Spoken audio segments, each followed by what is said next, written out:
정치 신인 조수진 후보에게도 또 밀린 겁니다. 두 번 다 경선에 도전했지만 좌절됐습니다. 끝까지 비명행사라는 분석도 나오고 있습니다. 이재명 대표가 이 경선 결과를 이례적으로 공개하면서 압도적인 차이였다. 페널티를 씌울 필요도 없었다라는 취지의 경선 결과에 대해 이야기했습니다. 들어보시죠. 한국을 선거 결과 궁금하죠? 제가 차를 타고 오면서 보고받았는데 가산, 감산 없이 해당 지역의 권리당원들은 53%인가가 투표를 했는데 조수진 후보가 훨씬 많이 이겼다고 합니다.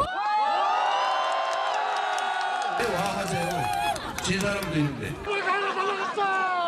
강원이 주인이다. 이게 워낙 관심사도 크고 그래서 말씀을 좀 드리면 강북을 권리당원 투표는 조수진 후보가 53.76%, 박용진 후보가 46.25였다고 합니다. 그리고 전국 권리당원은 박용진 후보가 23.15, 조수진 후보가 76.86. 그래서 가감산을 하지 않은 상태에서 박용진 30.08, 조수진 69.93, 그리고 가감산을 반영하면 19.4 대 80.6이었다고 합니다. 어쨌든 해당 지역의 권리당원, 전국의 권리당원들이 투표한 결과 가감산 없이 압도적인 차이로 후보가 결정됐으니 이제 이 얘기는 여기서 끝냅시다.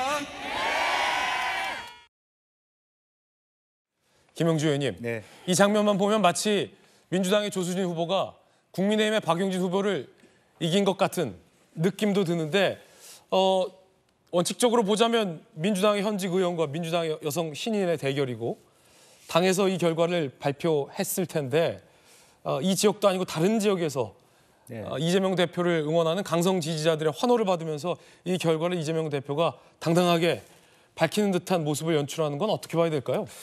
그야말로 저런 모습 자체가 사실은 초당적이죠.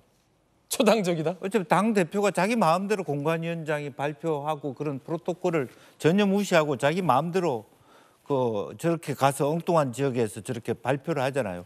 어떤 부분에 있으나 하나 또 프라이버시가 될 수도 있는 거고 어쨌든 최소한의 예의가 있다면 어쨌든 결과적으로는 뭐 앞으로 우리 공관위가 발표를 하게 되면 발표하겠습니다만은 어쨌든 결과는 뭐 조 후보가 이겼다더라.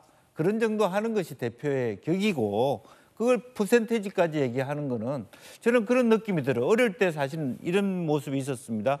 담임 선생님한테 과외 받은 적이 있어요. 예. 근데 그 영어 선생님이 담임 선생님한테 영어 과외를 받았는데 그 과외 받은 학생들이 문제를 미리 풀어보는 거예요. 그리고 시험 쳐서 이 사람들이 성적이 좋았다고 얘기하는 거하고 똑같은 겁니다. 이미 누가 보더라도 조수진이라는 사람이 강북에 가서 정치할 거라고 며칠 전에 생각했겠습니까? 그런 분이 와서 바로 왔는데도 그렇게 압도적으로 당원들과 권리당원들이 뽑아줬다는 것이 지금 정상적인 상태라고 얘기합니까? 이미 그만큼의 몇 번의 찍어내기와 바이어스가 있는 상태에서 간 거고 그게 뭐 당대표의 뜻이라니까 또 유시민 작가 또한 당대표한테라도 잘해라니까 저런 표를 준 거 아닙니까? 당의 분열을 위해서. 윤석열 정권을 저렇게 해야만 타도할 수 있다니까. 뭐 10분 이해할 수 있지만 저런 행태는 매우 부적절하다 저는 봅니다. 마치 저 장면만 보면 박용진 의원이 이재명 대표의 이제 정적이 제거됐다. 뭐 이런 느낌으로도 좀 오해받을 수 있지 않겠느냐라는 게 민주당 내부에서도 나오는 일종의 분석인데 송 변호사님 어떻게 보셨습니까? 지금 저 한 장면만 있는 게 아니잖아요. 박용진 의원을 사실상 이재명 대표의 민주당이 구증구포를 하고 있는 것처럼 보입니다. 9번 쪄서 9번 말리는 걸 우리가 구증구포라고 하는데 실제로 박용진 의원이 9번에 걸쳐서 지금 순환을 받았죠. 자, 첫 번째로 하위 10% 감산폭을 작년 11월에 민주당이 20%에서 30%로 확대를 합니다. 그다음에 박용진 의원은 실제로 하위 10%가 됩니다. 세 번째로 박용진 의원이 재심 신청했더니 바로 기각이 됩니다. 그다음에 박용진 의원 지역구를 3인 경선 지역구로 하면서 처음으로 여기만 결선이 있는 지역구로 지정을 합니다. 그다음에 박용진 의원에게 1차 투표 결과를 안 알려줬습니다. 정봉주 전 후보의 공천이 취소됐는데 박용진 의원이 2등이지만 승계를 안 시켜줍니다. 그다음에 전략 경선하면서 박용진 의원에게 30% 감산을 그대로 적용합니다. 그다음에 그걸로도 모자라서 강북 의도 아닌 전국 권리당원이 70%를 투표를 하게 합니다. 자, 그다음에 마지막으로 9번째, 어제 이재명 대표가 직접 득표율을 상세하게 공개를 하면서 사실상 박용진 의원을 망신주다시피 합니다. 이게 지금까지 박용진 의원이 당한 구승구포인데요. 우리가 이런 얘기를 박용진 의원 개인이 좋아서 하고 있는 게 아닙니다. 국회의원이면 힘 있는 사람이에요. 박용진 의원입니다. 그런데도 민주당에서는 이재명 대표와 과거 맞섰던 그런 반대자, 비판자에게는 이렇게 가혹하게 탄압을 한다는 것입니다. 그러면은 이재명 대표의 민주당이 다수당이 됐을 때, 권력을 장악했을 때, 국정 운영을 하게 됐을 때 과연 이재명 대표에게 비판하고 반대하는 일반 국민들은 어떻게 될 것인가, 그 점이 염려가 되기 때문에 우리가 박용진 의원 얘기를 계속하고 있는 겁니다. 예, 이재명 대표가 공개한 박용진 현역 강북을 의원과 조수진 여성 신인 이 후보자의 결과 다시 한번 보시겠습니다. 이재명 대표 표현대로 가감산을 할 필요가 없을 정도의 압도적인 표차였다라고 하는데, 이에 대해서 민주당의 여러 큰 선거를 직접 지휘해 본 적이 있는 김용주 의원께서는 조금 전 이미 당대표의 의중이 박용진은 안 돼야 한다라는 것이 만연하게 바이어스된 결과다라고 개인적 분석을 주셨습니다. 여러분은 어떻게 생각하십니까? 이런 결과가 나왔다라는 거죠. 결국 가감산이 됐고 8대2네요. 8대2. 8대2로 지난 4년 전 총선에서 서울 지역 민주당 후보 중에 최다 득표를 했던 박용진 현역 의원이 얼마 전에 이 지역에 온 여성 신인에게 8대2로 압도적으로 떨어졌습니다. 이 과정에서 정치 신인 조수진 후보의 이른바 박용진 의원 조롱 발언 논란도 있습니다. 미라릴 되어 썩어 없어지는 헌신하라라고 요구했다는 겁니다. 상대 후보에게 이런 요구는 참 이례적입니다. 유시민 장관하고 아침에 만났습니다. 예. 첫 화두가 조수진 변호사였습니다. 뭐라고 하세요? 조수진 변호사는 배지를 그냥 주었다. 진짜 유시민 작가님 자꾸 그러시면 저 진짜 대선 나가라고 미룰 거예요. 강북을에서 파열음이 너무 오래 가는 거예요. 언론 플레이를 박용진 의원이 너무 심하게 했죠. 바보같이 경선에 응모하겠다, 바보가 되겠다라고 표현을 하셨잖아요. 이왕에 바보가 되실 거면 정말 바보같이 그냥 본인이 미랄이 돼서 썩어 없어지는 생각으로 좀 헌신하셨으면 좋겠어요. 이 총선에 좀 밑거름으로 강북을도 승리하고 전체적으로도 민주당이 좀 단합해서 나가는 모습, 그런 역할로 바보 역할을 해주셨으면 좋겠습니다. 당의 선관위가 이 지역 경선 결과는 앞서 이 대표가 발언하기 전에 발표하긴 했습니다만 득표율까지 공개하지 않았는데 그걸 이 대표가 직접 유세장에서 지지자들의 환호를 받으면서 공개했던 것도 논란이다라는 패널들의 의견 전해드리고 있는데, 상대 후보자인데 조기현 변호사님, 이왕 바보가 될 거면 미랄이 되어 썩어 없어져라 라는 말이 박용진 후보는 조롱하지 마라, 모욕하지 마라 라고 또 발끈했거든요. 어떻게 들으셨습니까? 조롱처럼 들렸을 것 같아요. 박용진 후보에게는.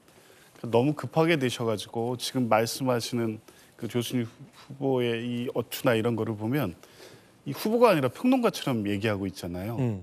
그러니까 후보라면 민주당의 후보가 유력하게 돼서 실제 후보로 공천 가능성이 높다는 건 누구나 알고 있었다고 하면 상대 후보에 대한 배려가 있었어야죠, 기본적으로. 그리고 박용진 의원 같은 경우는 이번 두 번째 경선에 임하면서 어쨌든 이 결과는 누구나 다 알고 있지만 이 경선을 할 것이고 그 결과를 수용할 것이고 당을 위해서 헌신하겠다는 입장을 이미 밝히고 있었습니다.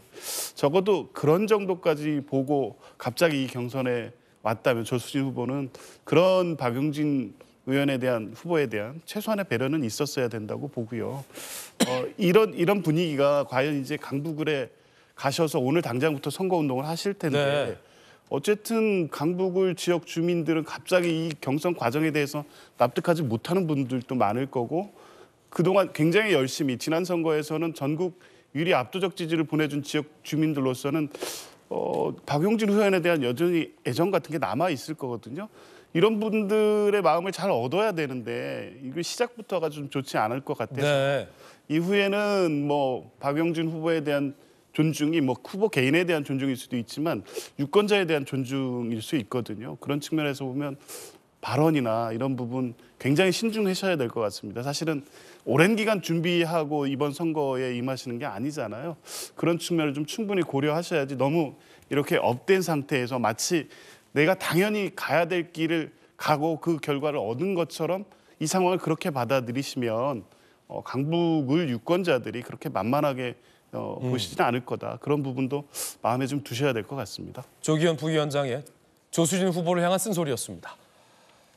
박용진 의원은 마치 양문석 후보의 노무현 전 대통령 비하 논란을 두둔했던 이재명 대표를 비판하기라도 하는 듯 봉화마을을 찾았습니다. 노무현의 정신은 내가 계승하겠다라는 취지의 발언을 했습니다. 들어보시죠. 오늘 저의 세 번째 경선 결과가 어떻게 될지는 모두가 다 압니다. 이길 수 있는 경선에 뛰어든 제 심정은 이해했습니다. 후회합니다. 부담합니다. 멈춰주십시오. 바보의 길, 바보 정치인의 길 저도 뒤따르고 있습니다. 근데 그게 원칙의 길입니다. 그게 맞는 길 같습니다. 대통령께서 저를 격려해 주실 거라고 생각하고 이재명 정치인이 그렇게 민주당에 보시고 화유하고 그렇다 올 거라고 생각합니다. 마치 국민의힘에서는 민주당의 노무현 정신이 실종됐고 이재명 대표 눈치 보는 당이 됐다라는 비판 논평도 나왔는데요. 실종된 노무현 정신을 내가 남아서 계승하겠다라는 메시지를 내는 듯하게 보이기도 합니다.